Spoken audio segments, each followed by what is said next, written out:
Maring, good morning, good morning, good morning. Another day, another new easy mga maring. At nandito rin kami natutulog sa kabilang bahay. So, dahil nga ating klase na mga maring at alas 7 na at ako na ang gigisingin itong si Gabitang mga maring kasi mag-transfer na kami sa kabilang bahay mga Mars. Yun na nga mga Mars ay inaantok pang ating Gabitang mga Mars. At nandito na kami sa labi ng kabilang bahay at punta na kami sa sulod mga maring para mag-prepare sa kanyang pang-eskwela or sa kanyang pamahaw mga maring. Kaya hindi pwedeng hindi yan siya mamahaw mga maring kasi gugutumin yan doon sa eskwelahan. Meron naman silang pagkain, libre naman ang pamahaw nila doon mga maring at saka paniud to, pero hindi man yan siya magkain ng matarong mga maring kasi magtimi-timi man yan siya mga maring. Kaya papakainin ko na siya dito sa bahay bago siya magpunta sa school. Dahil nga walang igang kayo mga maring, so ato ni abrihan atong bintana kay para makasulod ang hangin mga Mars. Tapos nun mga Mars, and of course mag-prepare na tayo ng kanyang pamahaw at pan lang naman mga Mars at lalagyan din natin ng peanut butter na natila. Ang nagpili niyan mga maring. Noong naggrocery kami, tinudlo niya talaga yan mga maring kasi gusto-gusto niya talagang natila. Kaya na nga kumakain na siya mga Mars at ako ay nagpe-prepare ng kanyang tsaa para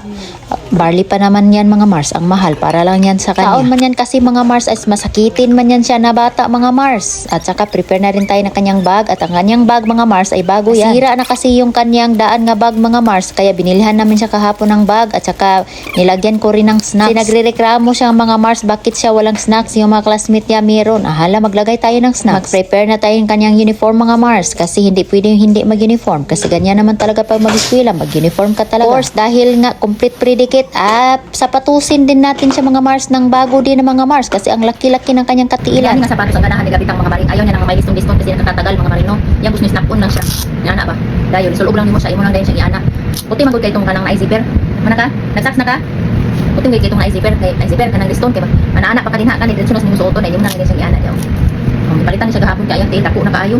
Murag size sa size 15 man siguro ni. Miss Skechers din na kan. Pero kung tanong sa. Pero kung tanong sa collection. Na ako para sa bayad ay magud.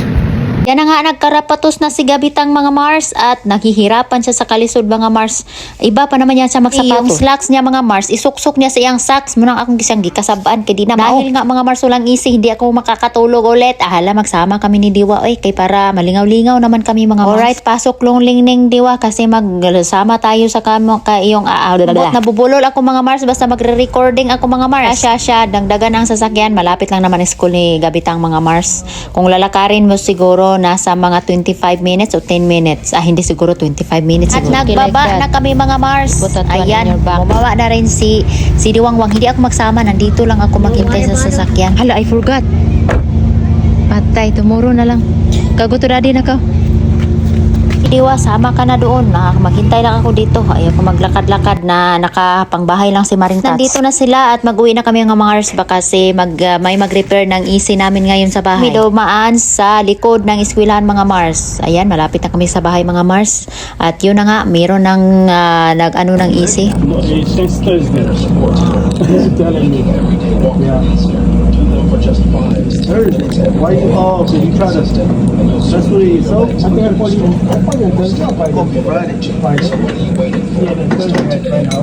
Sila nag-aayo ng easy sa labas at ako ay kumakain, nag-i-enjoy dito sa loob ng bahay. Tinistingan ko nga itong ramen mga Mars, spicy ramen, pero iba pa rin talaga pag sarili nating produkto mga Mars. Miss ko tuloy si Pansit Canton mga Mars. Hinahanap ko talaga sa aking dila ang Pansit Canton. Hilig ako sa Pansit Canton na mga Mars, yung spicy lemon bitaw, ang sarap-sarap. Sabaw na sutanghon bitaw na nasa cup, yung ganito rin siya pero sutanghon lang yung nakalagay. Finally, ready na mga Mars. Ready to bam-bam na.